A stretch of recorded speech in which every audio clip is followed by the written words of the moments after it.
Hoje eu tô aqui com o professor Diego Itaboraí, de Matemática IB, e vou fazer algumas perguntas sobre o seu tema e a hispanidade. Primeiro, como era usada a matemática para conectar as concepções cíclicas e sagradas do tempo que os maias tinham com o seu sistema de contagem, que era mais preciso? Se a gente falar assim, de calendários em geral, existe uma noção ali numérica de contagem, né, do tempo e tal, e esses ciclos eles podem acabar sendo muito diferentes de acordo com a cultura, né? Então a gente tem aqui na cultura ocidental, né, um ciclo aí, por exemplo, anual de 365 dias, mas isso vai ter, esse número específico vai ter a ver com concepções que foram aparecendo dentro dessa cultura, dessa civilização ao longo do tempo.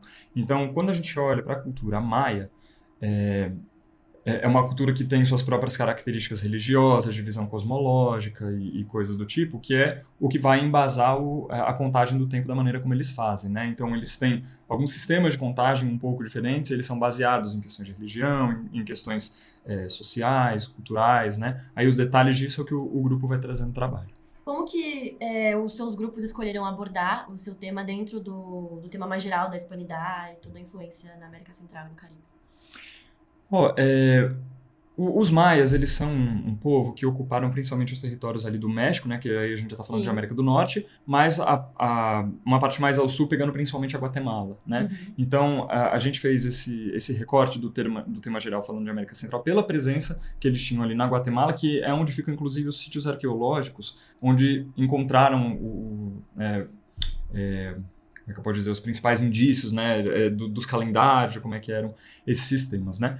E aí, os grupos, como a Hispanidade nesse ano, a ideia é que ela tem um viés um pouco mais acadêmico, então as apresentações elas vão ser mesmo mais como seminários, né, mas sem deixar de ter alguns elementos de criatividade que permitam engajar o público dentro do que vai ser apresentado, né?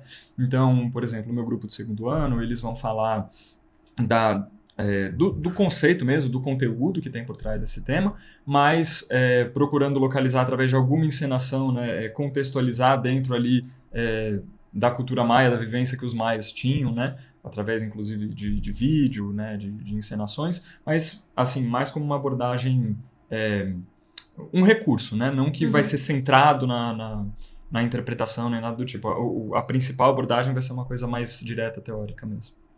Você acha que tem alguma influência, alguma herança forte nos dias de hoje, desse jeito que os maias tinham de registrar os eventos históricos e como os calendários deles funcionavam?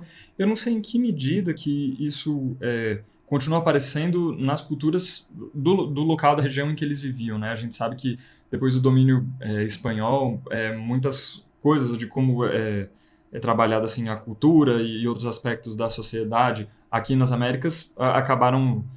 muitos aspectos vieram da cultura espanhola mesmo, né? Mas a gente sabe, por exemplo, né, que existia um mito lá entre os anos 2000 de que como o calendário maia acabava em 2012, então eles estavam prevendo que ali seria o fim do mundo, né? Então até um dos motivos pelos quais eu propus esse tema é para desmistificar essa história, a gente entender por que teve essa confusão, né? Porque na verdade não é que estava acabando o tempo lá, e sim mudando um ciclo, terminando um ciclo e começando o outro, né? Então isso teve algumas influências, até, por exemplo, foi feito um filme baseado nisso, né? Então, a ideia desse tema, desse trabalho, também é um pouco a gente entender por que tinha-se essa concepção, né? Que era uma coisa que ficou muito assim, dentro de uma mitologia, de uma lenda, mas que tinha uma razão de ser dentro ali da visão de mundo deles, né? Uhum. Então, aí o trabalho ele vai trazer um pouquinho disso também. Perfeito, essas foram as perguntas. Muito obrigada pela participação.